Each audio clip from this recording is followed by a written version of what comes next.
We will also have our Santa Fe City Fire Chief, Brian Moya, BRIANMOYA. And we'll also have our Santa Fe City and County Film Commissioner, Jennifer Labar Tapia. Jennifer, common spelling, Labar, L-A, capital B-A-R, hyphen, Tapia, capital T-A-P-I-A.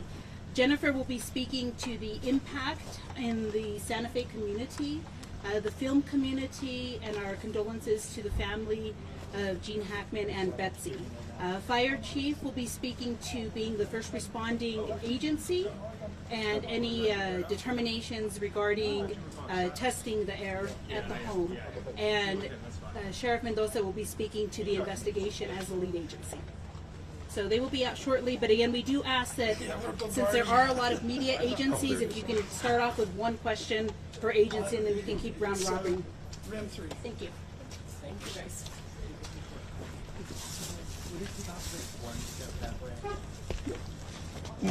Sorry, you move it one step just because I don't want. All right, perfect. You good? Yeah, we got a phone. Okay, thank you so much. Appreciate you. Put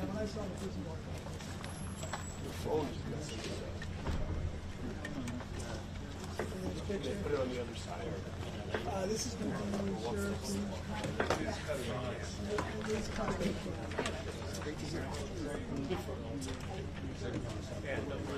Sheriff.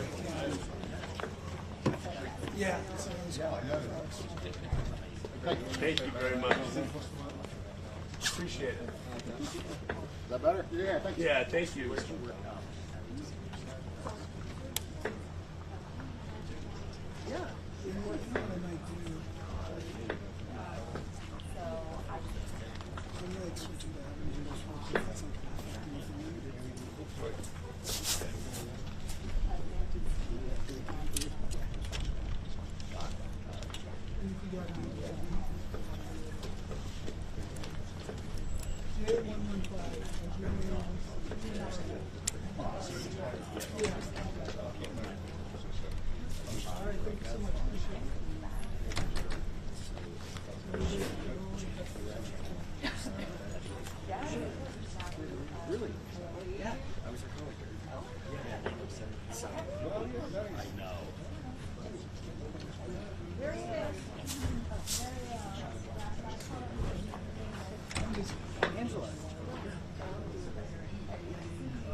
I liked your original photo. That was super cute.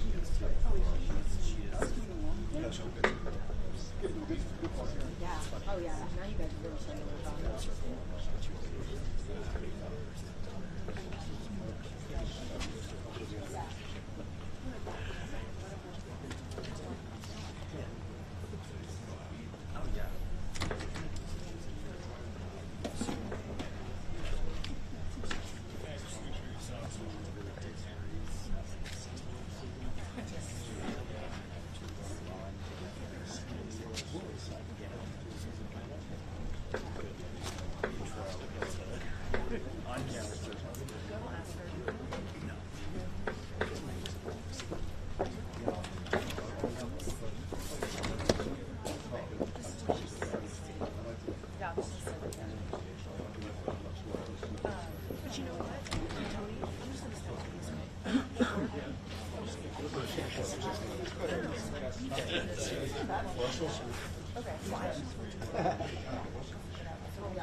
Yeah, for sure. So many of us. No, of course. No, thank you. Larry. I'm with that journal. Nice to meet you. Awesome. Super cool. Are you from your affiliate? No, yeah.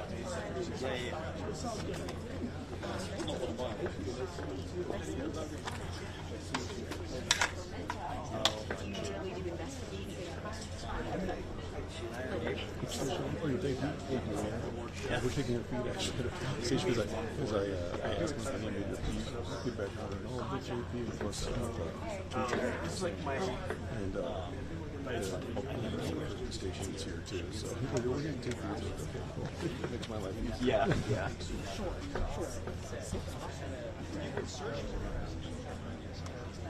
Especially how many units are all. Larry. What's up, baby? Where are you based? You based out of LA? Photographer's been there for years. What's that?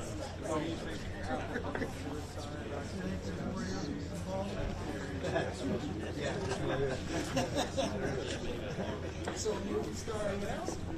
Yeah, but I'm just not too shy. Is that same cameras at AP? Oh yeah. Nice meeting you. You good?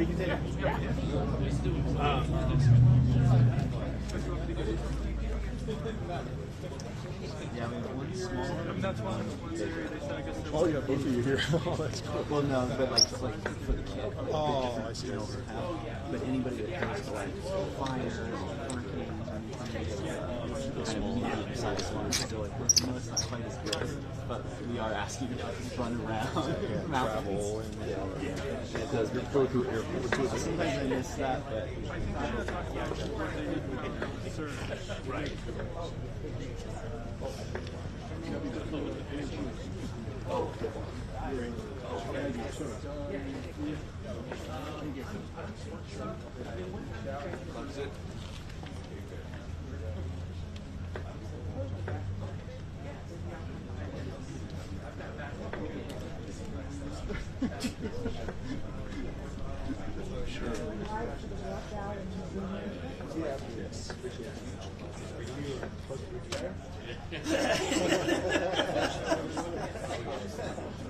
I don't know if I ever could retire. I'm still paying off all those college loans. Oh, sweet. So you won't retire either? I enjoy doing it. You guys did that. Yeah, I'm doing audio recording for it. And then they're going to let me go to Stay busy, that's good. I saw plays over there. No, they're all inside.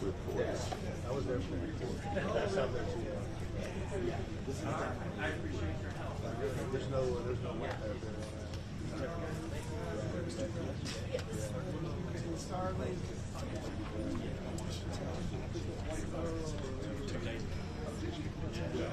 Sparks.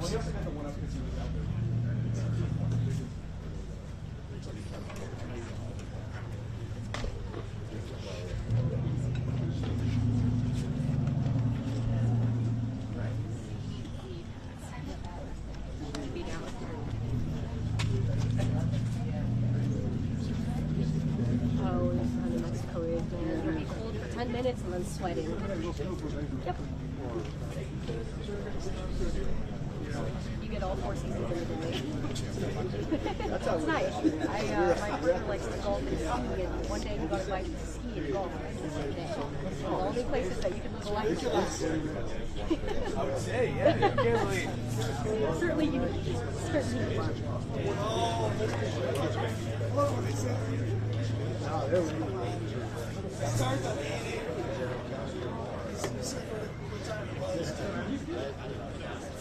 What's up, dude? How you doing? How's the drive for you? Not too bad. Not too bad. Not having to go all the way up to Florida. Got a little local corner here. Who are you supporting today? Okay. Oh, that's nice. Hey man, accidents happen. He's a good friend. Oh good. Oh, were you out here yesterday? No, I wasn't.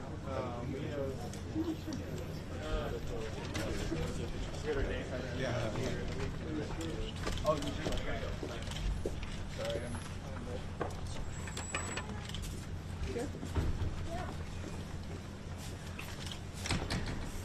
Good afternoon, and thank you all for being here today. I'm Jennifer Tapia. I'm Santa Fe Film Commissioner. Today, Santa Fe and the film industry mourn the loss of 2 extraordinary individuals. Gene Hackman, and Betsy Arcala.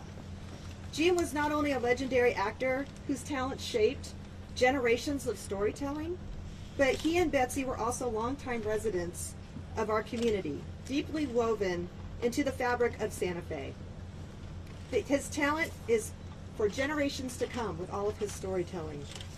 Gene's legacy in film is unparalleled, spanning decades of unforgettable performances, including some that are filmed right here in Santa Fe.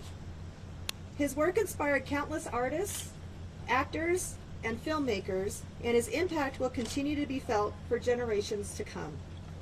But beyond Hollywood, Gene and Betsy were our neighbors who embraced the Santa Fe lifestyle and embraced Santa Fe as their home. Their kindness, generosity, and love for this city made them more than just icons, but they were a part of our family. Our thoughts are with their loved ones and all who knew them and admired them. We join the film industry, their family, their friends, and all the people of Santa Fe in honoring their memory. Thank you.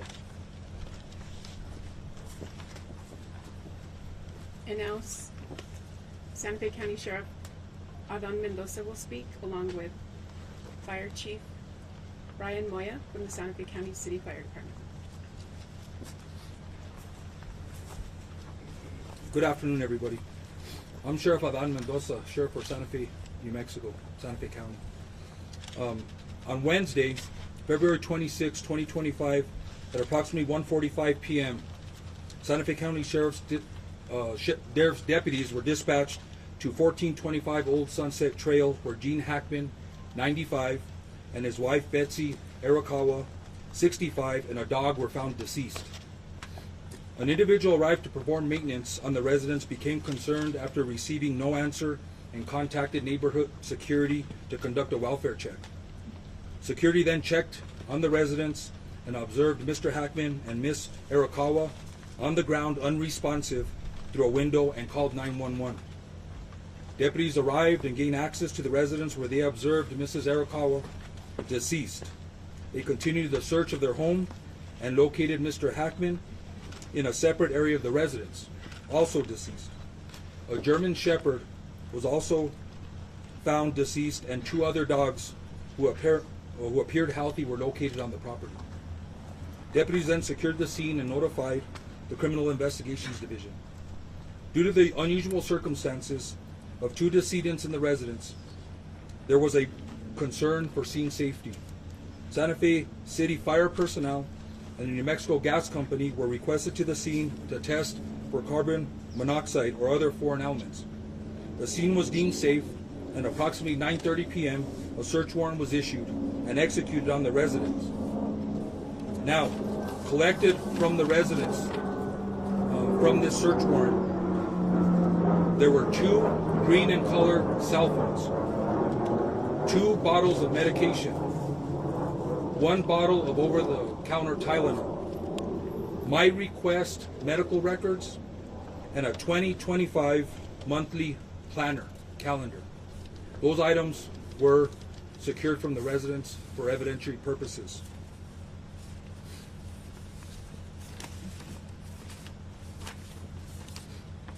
The Santa Fe Animal Control Division worked with family to ensure the safety of the 2 surviving dogs. Investigation personnel worked diligently throughout the night and morning to process the scene for evidence. It should be noted there were no apparent signs of foul play. In the early hours of Thursday, February 27, 2025, Mr. Hackman and Ms. Arakawa were transported to the office of the medical investigator. An autopsy was performed. Initial findings noted no external trauma to either individual. The manner and cause of death has not been determined. The official results of the autopsy and toxicology reports are pending. Just today, I spoke to Dr. Jarrell, the pathologist from the New Mexico Office of the Medical Investigator. This was at 2:00 p.m. today. She advised that there were several tests that were submitted to be expedited. She revealed to me the following information. Both individuals tested negative for carbon monoxide. An initial interrogation was conducted of Mr. Hackman's pacemaker. This revealed that his last event was recorded on February 17th, 2025. I was advised that a more thorough investigation will be completed. That'll conclude my statement. I will take a few questions, and just so everybody knows, this is an active investigation still. I'll take questions. Sure. Based on what you know about the conditions of both the bodies, who do you believe died first? That's a very hard thing to determine. Even with the assistance of OMI, we asked that question because that's a question that we want answered. That's a very hard determination to make, and I don't think even OMI could make that determination based on the initial autopsy. Can you Any other questions? Mr. Chair, in that 2025 planner that was mentioned in the search warrant return, were there events scheduled for either member of the couple for the coming weeks? Again, that'll be part of our investigation. We will look and try to gain access to the cell phones. We'll be analyzing cell phone data, phone calls, text messages, events, photos in the cell phone to try to piece a timeline together. One of the things is in an investigation is we try to piece a timeline together, usually before the event happens, and that gives us a lot of information. But in this case, it seems like we're doing a reverse timeline. We're doing a timeline from the time of death and the autopsy and the results, and we're going to start working our way backwards. We're going to do both, and then hopefully make a determination what may have happened to both the individuals. Sasha. When you were saying the last event on the pacemaker was February 17th, would that kind of give you a sign that's probably the day that he died? So they've dead for about 10 days? According to the pathologist, I think that is a very good assumption that was his last day of life. Sheriff, why are the pills such important evidence? The pills. Okay. The finding of the pills being such important evidence, and could that have been part of the cause of death? Well, of course, they're important evidence. These are things that I think are important for the pathologist and OMI to consider to try to make a determination what the cause and manner of death are.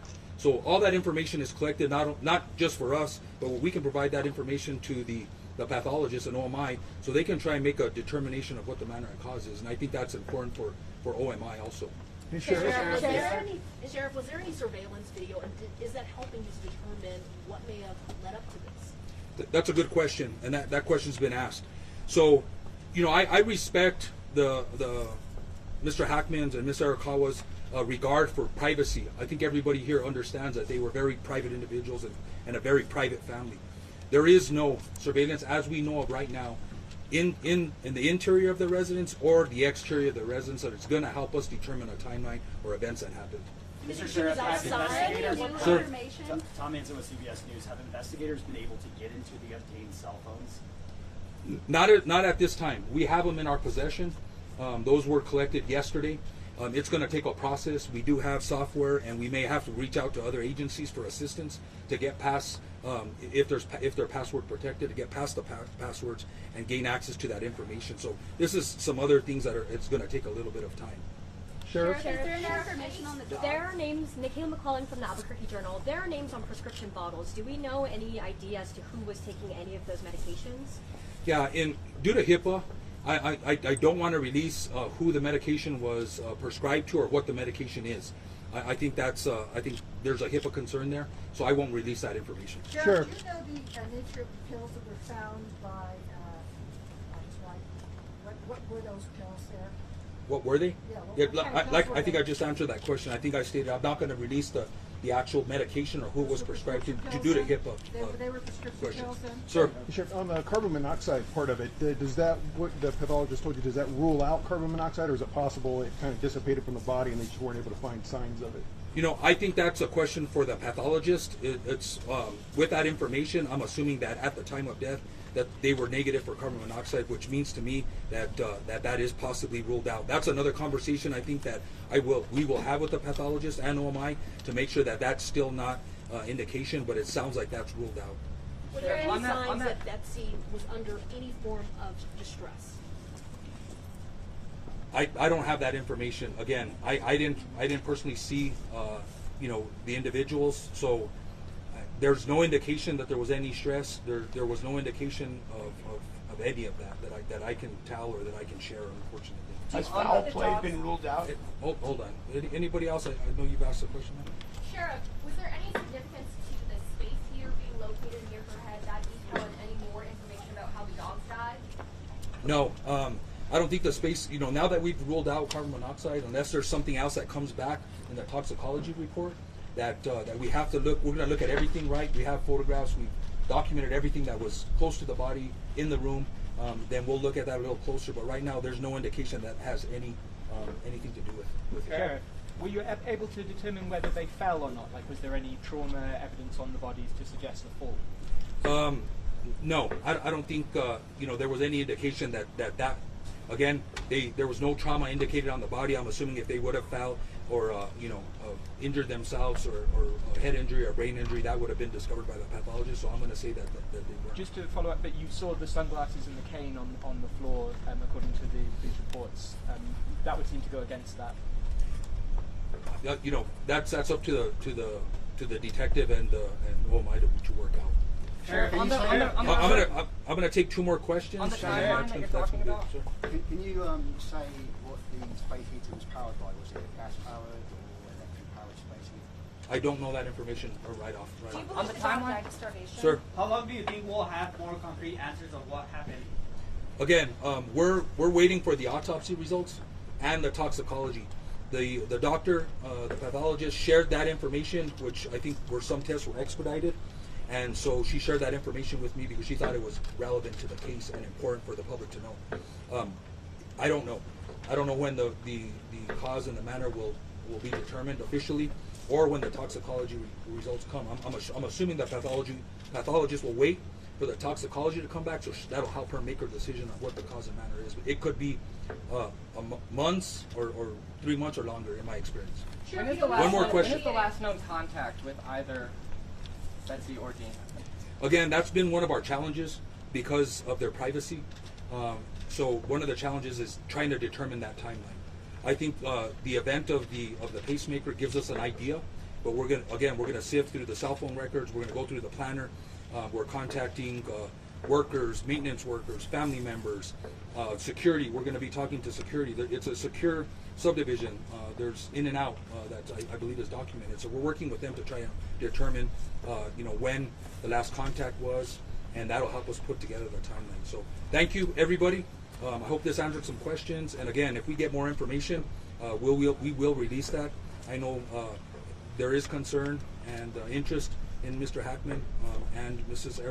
Arakawa, and I just appreciate your patience. Thank you.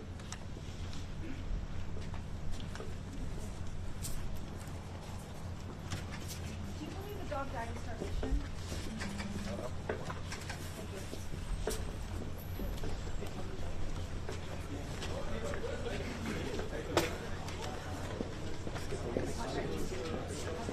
You've asked for more.